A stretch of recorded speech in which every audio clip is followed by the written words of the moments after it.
Hey guys, John here. Now you guys might remember, I'm still out here in San Diego for our final day of Comic-Con, but you guys might remember that back at CinemaCon, we got to see an early screening of the new DreamWorks animation film, Forgotten Island. Now, we saw an incomplete, like it was the full movie, but a lot of it was incomplete. Like a lot of the shots were still in like pencil sketch and it didn't have the full soundtrack and all that kind of stuff. But you guys might remember that I absolutely loved it. Like I thought it was just wonderful. Well, today here in San Diego at Comic-Con, we had a chance to go to a full screening of the actual completed movie. And I thought I would give some kind of thoughts that I had on it now that I saw the full complete film. And you know, the day started off, prior to the screening, we went to this great takeover of a local arcade they had. So Ann and I played a bunch of games. We got to meet this Filipina pop all-girl group called Beanie. It's B-I-N-I. I don't know if it's Binai or Beanie or Binny or I don't know what it is, but they were very nice. And we got some pictures with them. I guess a bunch of people in Ann's family love them, so they're going to love that. And then I had a chance for about 20 minutes to hang out with the directors of the film and talk about the film. Then we went to go see it again. And it is honestly in my top 5 favorite films of the year so far. Not just my favorite animated film of the year, but one of my overall favorite films of the year. So at number 1 for me is probably The Odyssey. At number 2 is The Invite. At number 3, Project Hail Mary. And I don't know, I might actually have Forgotten Island in the number 4 or the number 5 spot. Like, it's that good to me. And here's why I love it so much. So the basic gist of the movie, which you can pick up from the trailer, is these two girls, Jo and Riza, have been friends since childhood, and they grew up together hearing stories from Jo's grandmother about this Filipino mythology of this forgotten island filled with these magical creatures. And they vow that one day they're going to find that island together. And then fast forward a bunch of years now, they're graduating high school, Rice's getting ready to go off to college, and they have one last fun night together.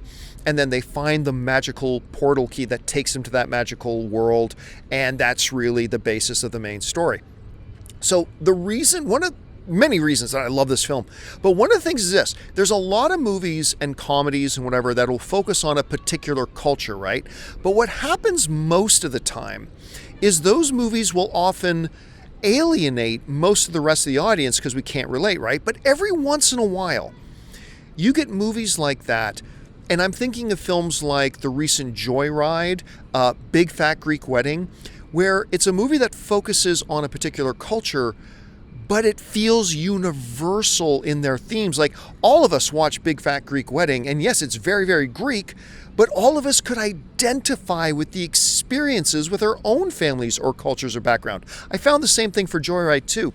And even though Forgotten Island is very much a Filipino movie, its basic themes are really universal. So that's one of the reasons that I just absolutely adored it. But the other thing is that to me, movies are experiential events.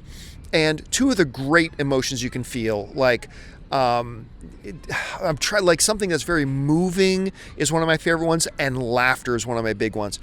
There's 4 or 5 moments in this film where I legitimately found myself in my seat getting choked up, my bottom lip starting to quiver a little bit. It's like just beautiful, beautiful moments. And then 5 seconds later, I'm laughing my guts out.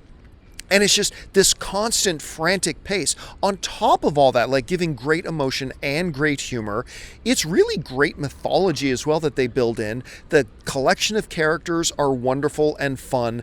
And again, just really quick dialogue, very, very funny moments, and a very satisfying story. So by the end of it, I've just been through this entire roller coaster of experiences and joy, and I just loved it. And I think it comes out in September. Now look, I'm not saying this is the next Lion King. Like, I'm not saying this is going to be the new greatest animated film of all time. I'm not saying that. But what I am saying is this is a really special little movie. And I don't know that Universal is doing a good enough job, or that they will do a good enough job marketing it. And I honestly don't know how many people are going to go see it, but you should. This is a special movie. It's a beautiful movie, and it is a ripping, hilarious movie. And I really do hope you guys will give Forgotten Island a chance. All right, guys, that will do it for me for now. Thanks a lot for joining me. My name's John Campea, and until next time, my friends, bye-bye.